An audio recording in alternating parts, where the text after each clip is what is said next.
আপনার ছেলের হার্টের কন্ডিশন মোটেই ভালো না। গাড়িটার অ্যাক্সিডেন্টের সময় স্টিয়ারিংটা ওর বুকের মধ্যে ধাক্কা মারে, আর তাতে হার্টটা ড্যামেজ হয়েছে। আমরা এখানে সবাই মিলে ডিসিশন নিয়েছি, will go for the open heart surgery, right?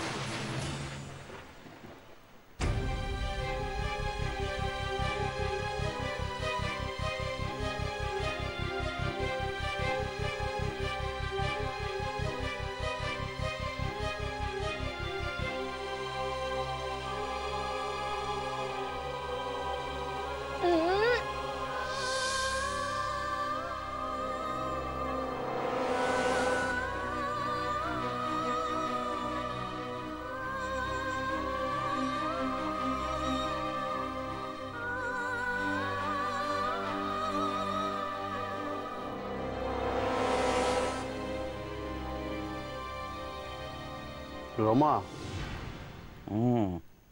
তো এক মহা সমস্যায় পড়া গেল। সমস্যা বলে সমস্যা? আরে নেবু মানে নিবেদিতা তো সাফ বলেই দিয়েছে যে মর্টগেজের সিদ্ধান্তে সে রাজি নয়। তাই না? এদিকে ওই আদির সঙ্গে আমার একটু কথা হলো, বুঝলি? হ্যাঁ, ওর ঘরেও একই সমস্যা, মানে ওর বউ অশান্তি করেছে খুব। রমা, কথাটা কিন্তু ওরা খুব একটা ভুল বলেনি, বুঝলি? মানে ওই অর্কর বিষয়টা মাথার মধ্যে সবসময় আছে তো, তাই না ঠিকমতো ভেবে উঠতে পারিনি। বাবা যদি সত্যি সত্যি বাড়িটা বন্ধক দিয়ে দেয়, তারপর যদি ঠিক সময় টাকা দিয়ে বাড়িটা ফেরত না আনতে পারি, তখন তখন কি হবে? সে তখনকার কথা তখন ভাবা যাবে। কিন্তু কিন্তু বর্দা, আমি না একটা জিনিস ভাবছি, এখন যদি আমরা বন্ধক দেওয়াটা আটকাই, তাহলে কিন্তু বাবা আমাদের কাছ থেকে পুরো টাকাটা চেয়ে বসবেন। দেখ, আমি অবশ্য পরিষ্কার বলে দিয়েছি যে আমার এইটুকুই সামর্থ্য, এরপর তোমরা আমাকে কেটে ফেলো, মেরে ফেলো, আমি আর কিচ্ছু করতে পারবো না ভাই, ব্যাস। ইয়ে ওই আদি তো গেছে ওই প্রডিউসারের কাছে, বুঝলি? কি সব বলছিল, টাকা অ্যাডভান্স নেবে, তারপর ধারটারও করবে। তো ইয়ে আসুক না আদি, তারপর কতটা কি পায় দেখি, তারপর না ভাবা যাবে। মানে সেটা হলে খুবই ভালো হয়, কিন্তু ওই যে ভদ্রলোক, ওই প্রডিউসার ভদ্রলোক, ওনাকে আমি ব্যক্তিগতভাবে চিনি। হ্যাঁ, লোকটার পিছন দিয়ে হাতি গলে গেলেও সামনে দিয়ে মাছই গলবে না। হ্যাঁ, সেক্ষেত্রে আদি কতটা কি করে উঠতে পারবে না, আই ডাউট। তাহলে এখন কি করা যাবে বলতো? মানে অর্কর অপারেশনটা তো ইমিডিয়েট না করালেই নয়। সেটাও অবশ্য ঠিক। আচ্ছা বর্দা, একটা কাজ করলে হয় না? না, আমরা যদি বাবার কাছে যাই। বাবার কাছে কেন? না মানে বাবার কাছে গিয়ে বলি একটা না একটা রাস্তা নিশ্চয়ই বেরোবে মনে হয়। তার মানে আর সময় নেই, এক্ষুনি অন্য কোন উপায় করতেই হবে, তাহলে অর্ককে আর বাঁচানো যাবে।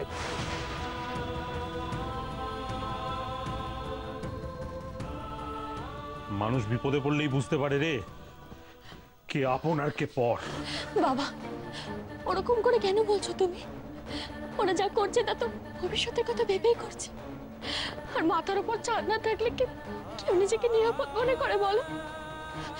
ভবিষ্যতে কি হবে না হবে সে কথা তো কেউ বলতে পারে না। ওদেরকেও ঠিক দোষ দেওয়া যায় না বাবা।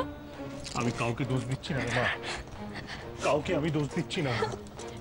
আমাদের অদৃষ্টের পরিহাস। ভবিষ্যতে কি হবে সে কথা ভেবে আজকের বিপদে আমরা হাত গুটিয়ে বসে থাকবো? হ্যাঁ, অর্ক তো ও বাড়িরই ছেলে, অর্ক ওদের বাড়ির ছেলে নয়, তুই বল। আজকে যদি তোর ভাসুরদের কারোর এরকম হতো তাহলে করে হাত গুটিয়ে বসে থাকতে পারতো? বাবা চুপ করবে তুমি? আজ তোমার মেয়ের সঙ্গে এরকম ঘটনা ঘটছে বলে তুমি নিজের দিকে টেনে কথা বলছো, এটা এক পেশে হয়ে যাচ্ছে না বাবা? আমি জানি না রে বাবা, আমি জানি না, কত সত্যি এক পেশে হচ্ছে, কিন্তু অর্কটা ওইখানে ওখানে আমি কিছু ভাবতে পারছি না, আমার মাথা কাজ করছে না। তোমাকে কিচ্ছু ভাবতে হবে না, তাড়াতাড়ি চল, অনেক দেরি হয়ে যাচ্ছে বাবা। টাকাগুলো জমা না পড়লে অর্কর অপারেশন শুরু হবে না, তাড়াতাড়ি চলো। তোর মায়ের গয়নাগুলো যে এরকম কাজে লাগবে তোরে আমি কখনো ভাবিনি। বাবা আর কি হলো? এই দেখো পাগল মেয়ে, কাঁদছিস কেন? ওরে তোর মায়ের গয়না তো তোরই গয়না, আর অর্ক তোর জীবনের সবচেয়ে ইম্পর্টেন্ট একজন মানুষ, তো সবচেয়ে আপনজন। হ্যাঁ, তার জন্য তুই গয়নাগুলো বিক্রি করবি না তো কি করবি? তুই চল চল, দেরি হয়ে যাচ্ছে।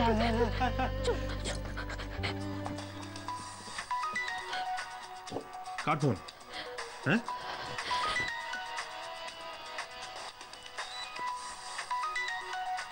নার্সিং হোমে।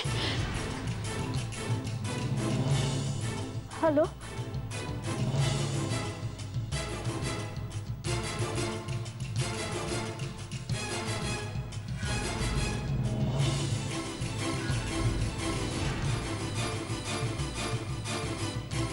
দেখছি, আমরা দেখছি, এক্ষুনি আসছি, এক্ষুনি আসছি। কি রে, কি বললো? হ্যাঁ, কি বললো? বাবা, কি হয়েছে? কি হয়েছে? কি হয়েছে? অর্কর অবস্থা রোজও খারাপ হচ্ছে বাবা। আর কিছুক্ষণের মধ্যে যদি অপারেশন না হয় তাহলে ও হয়তো কিচ্ছু হবে না, কিচ্ছু হবে না, কিচ্ছু হবে না, ঠিক হয়ে যাবে, সব সব ঠিক হয়ে যাবে। আমাদের হাতে আর সময় নেই মা, চল এই গয়নাগুলো বাধা দিলে অন্তত 5-6 লাখ টাকা তো পাওয়া যাবে, সেটাই জমা দিবি। চল চল চল চল। কাঁদিস না, কাঁদিস না রে মা, বাকিটা ভগবান ঠিক করে দেবে রে মা। ওরে ওরে, মানুষ শুধু চেষ্টা করতে পারে আর কিচ্ছু পারে না। ঈশ্বর মানুষের পরীক্ষা নেন, সেটাই দেখেন যে মানুষ ঠিক মতো চেষ্টা করছে কিনা। তুই তো তোর চেষ্টার কোনো খামতি করিস নি রে মা, বাকিটা ভগবান দেখবেন। দেখ, ঠিক হয়ে যাবে মা, সব ঠিক হয়ে যাবে। আমাদের আর দেরি করার সময় নেই, চল। ওরে ওরে, আর দেরি করলে চলবে না, চল। আয় মা, আয় আয় আয়, আমাদের এক্ষুনি তো মা, তাড়াতাড়ি আয় মা। কিরে, তোরা সবাই চলে এলি? ও তো ওখানে একা রয়ে গেল। ওখানে থেকে আর কোনো লাভও নেই, অর্কর অবস্থা আরো ডিটোরিয়েট করেছে। যত তাড়াতাড়ি সম্ভব অপারেশনটা করতে হবে দাদু, তা না হলে কিন্তু টাকা লাগবে দাদু, অনেকগুলো টাকা জোগাড় করতে হবে। তাই ওইখানে থেকে তো লাভ নেই, আমরা তাই চলে এলাম এখানে। আমরা সবাই মিলে অনেক চেষ্টা করে 1040 টাকা জোগাড় করতে পেরেছিলাম, বুঝলে? সেটা জমাও দিতে গেছিলাম, কিন্তু ওরা পুরো টাকাটা ছাড়া জমাই নিচ্ছে না, আর অপারেশনও শুরু করবে না। দেখ না, আমি তো এই বাড়ির দলিল দস্তাবেজ নিয়ে ব্যাংকে যাচ্ছি, এটা জমা দিয়ে ব্যাংক থেকে লোন নেব। হ্যাঁ, বাড়ির দলিল মানে তুমি কি বাড়ি মর্টগেজ রাখবে? হ্যাঁ, এছাড়া আর অন্য কি উপায় আছে বল? ভালোই হয়েছে, আপাতত টাকার জোগাড়টা হয়ে গেছে। না, হয়ে গেছে এটা তো বলা যাবে না। আমি ওদেরকে দেবো ব্যাংকে, তারপর ওরা প্রসেস করবে, একটু সময় তো লাগবে। সময় লাগুক, কিন্তু শিওর তো যে টাকাটা পাওয়া যাবে, তাই না? হ্যাঁ, নিশ্চয়ই নিশ্চয়ই। হ্যাঁ, এই সময় যদি একজন থাকতো যে আমাদের ওই টাকাগুলো দিত, তাহলে অপারেশনটা আটকে থাকতো না, অপারেশনটা হয়ে যেত। তারপর আমরা ব্যাংক থেকে টাকা পেলে টাকাটা ফেরত দিয়ে দিতাম। দেখ, আমার তো এমন কারো কথা মনে পড়ছে না যে কিনা এতগুলো টাকা এভাবে দিতে পারে বলে। এই একজন তো হতে পারে। দেখেছিস, নার্সিংহোমের ঝামেলার মধ্যে না কিছুতে মাথায় আসেনি, বোসবাবুই তো হতে পারেন। বোসবাবু কে? আরে আমাদের অফিসে একজন সাপ্লায়ার আছেন, জানিস? উনি টাকা ধার দেন, মানে ওই সুদের ব্যবসা করে না। ওনার থেকেই তো টাকাটা জোগাড় করা যায়। টাকাটা জোগাড় কর, ওনাকে বল যে টাকাটা দিতে, আমরা ব্যাংক থেকে টাকা পেলে টাকা ফেরত দিয়ে দেবো, আমরা তো টাকা মেরে দেবো। বলছি, দাঁড়া, আমি বরং একটা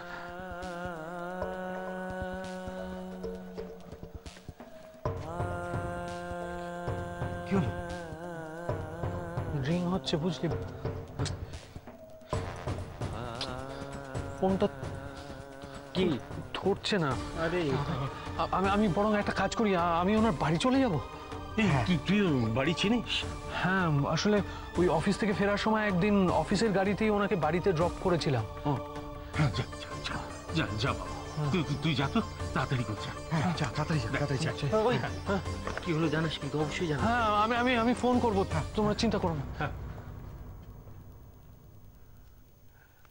দুর্গা দুর্গা।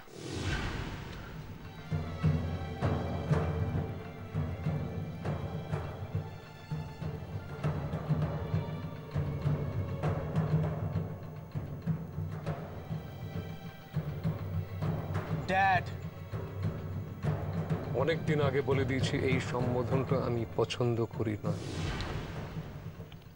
ওকে সরি।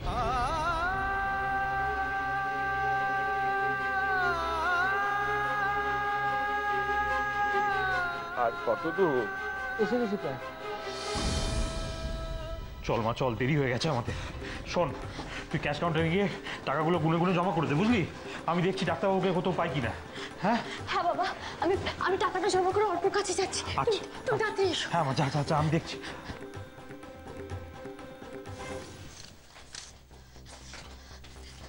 এক্সকিউজ মি, 12 নম্বর পেশেন্টের অপারেশনের জন্য টাকা জমা দেবো, প্লিজ একটু তাড়াতাড়ি করুন। 12 নম্বর অর্ক চক্রবর্তী?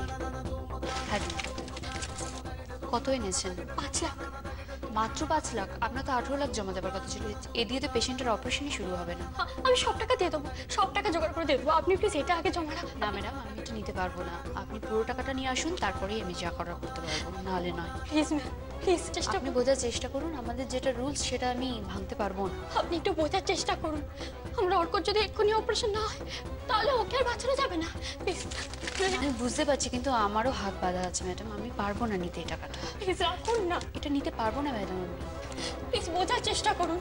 আমরা অর্কর যদি এক্ষুনি অপারেশন না হয় তাহলে তাহলে ওকে আর বাঁচানো যাবে না। প্লিজ প্লিজ এটা ধরুন না।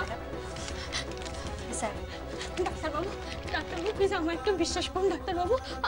আমি সব টাকা জোগাড় করে দিয়ে দেবো ডাক্তারবাবু। আপনি আপনি ওর অর্কর অপারেশনের ব্যবস্থা করুন, না হলে তো ওকে বাঁচানো যাবে না। দেখুন, আমি তো আপনাদের আগেই বলেছি যে 18 লাখ টাকা জমা না দিলে আমাদের পক্ষে অপারেশন করাটা সম্ভব নয়। আমার অর্ককে আমার কাছ থেকে এভাবে কেড়ে নেবেন না ডাক্তারবাবু। ও আমার কাছে সবচেয়ে বেশি মূল্যবান, ওর জীবনটা আমার কাছে খুব দামি ডাক্তারবাবু। আপনি আপনি কিন্তু চাইলে সবকিছু করতে পারেন, আপনি পারেন ডাক্তারবাবু। আপনার কাছে আমি অনুরোধ করছি, আপনি ওকে বাঁচান ডাক্তারবাবু। আমি কথা দিচ্ছি, আমি নার্সিংহোমে যা টাকা বাকি থাকবে সব দিয়ে দেবো, সব মিটিয়ে দেবো আমি। আপনি আমার এই অনুরোধটুকু রাখুন ডাক্তারবাবু। আপনি ওকে দয়া করুন, দয়া করুন। ওকে নার্স, ওই 12 নম্বর আইসিইউ পেশেন্ট অর্ক চক্রবর্তীর অপারেশনের জন্য রেডি করুন। Sure sir. Thank you so much ডাক্তারবাবু। আপনার এই ঋণ আমি কোনোদিন ভুলব না, কোনোদিন ভুলব না।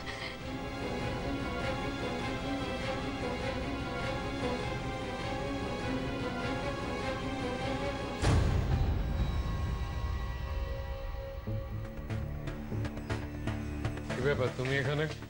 কি বলবো জামাইবাবু, আমার যে কি চলছে না। হ্যাঁ? আপনি এখানে নেই, তারপর দিদির এই অবস্থা, তারপরে ভাগ্নের ট্রিটমেন্টের জন্য দৌড়ি। আমার এখানে না থাকলে চলে। হাজার হলো মামা তো। অদিতি কোথায়? ওই তো ওদিকে, এই তুষারের কেমনি ডান দিকে।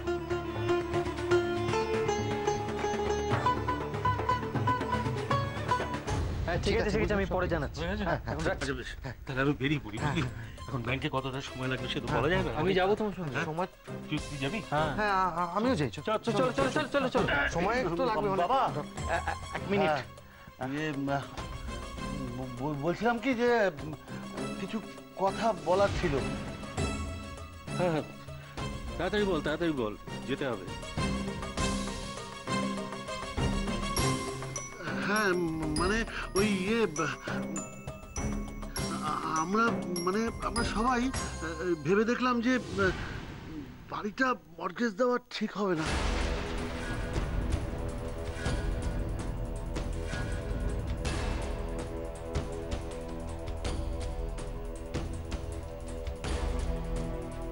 না কি বলতে চাইছো স্পষ্ট করে বলো।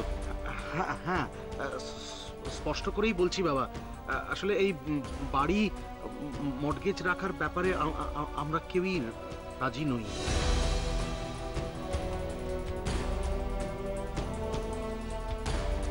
তোমরা কি বলছো সেটা তোমরা জানো?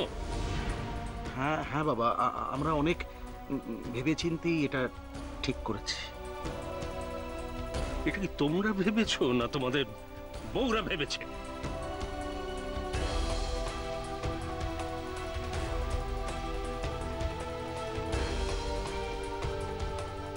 হ্যাঁ মানে বউদেরও কারো মত নেই বাবা।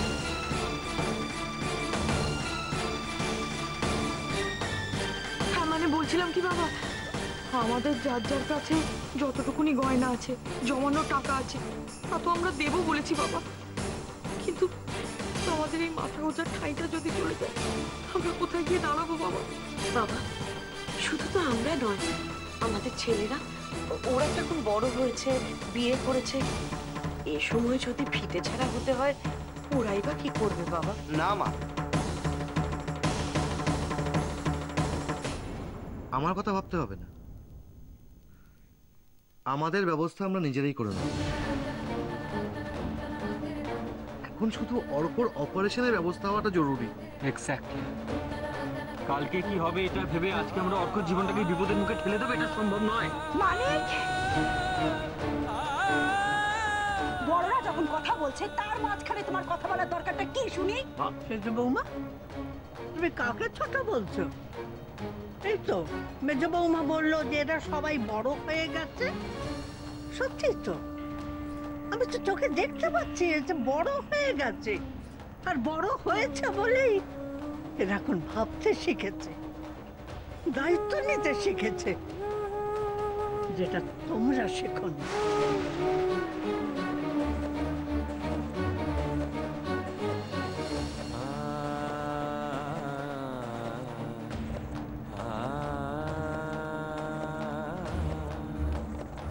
তাহলে অর্কর অপারেশনের কি হবে? কোথা থেকে আসবে টাকাগুলো?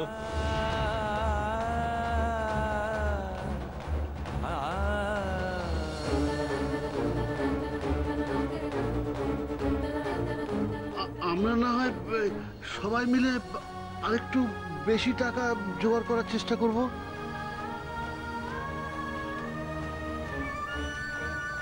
হ্যাঁ,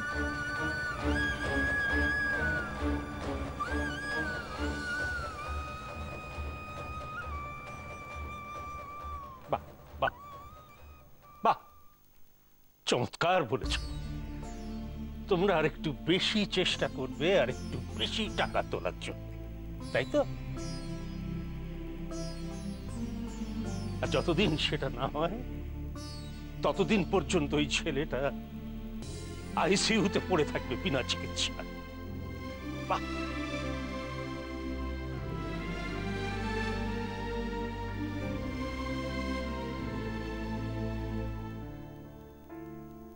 এই বাড়িটা তোমাদের কাছে অনেক বড় হলো, ছেলেটার জীবনটা নয়।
জানি না কি ডক্টর বক্সি কি বলছে? ডক্টর বক্সি দেখছেন, উনি স্পেশালিস্ট ডক্টরদেরও আনিয়েছেন, ডক্টর চ্যাটার্জি, ডক্টর মিত্র। ডক্টর চ্যাটার্জি বলছেন ওর হার্টের অবস্থা খুব একটা ভালো নয়।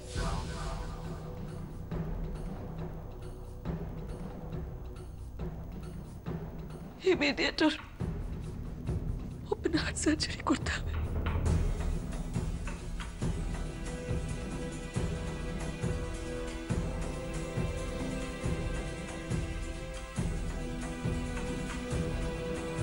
Heart surgery?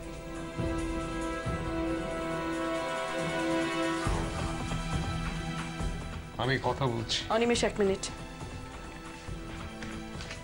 সিস্টার, আপনি কিছু মনে না করলে একটু বাইরে যাবেন প্লিজ।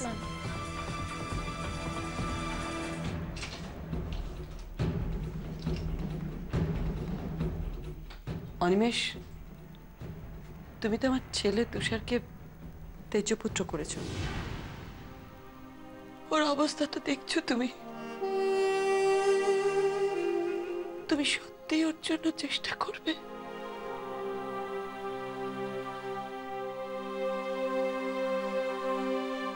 চুপ করে দাঁড়িয়ে থেকো না অনিমেষ, প্লিজ বলো।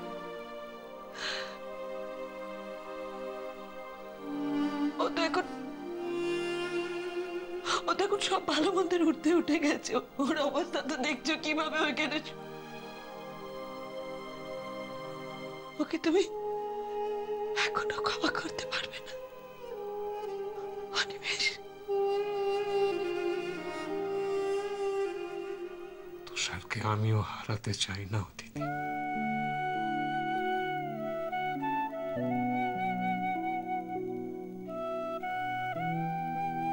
দাঁড়াও অনিমেষ,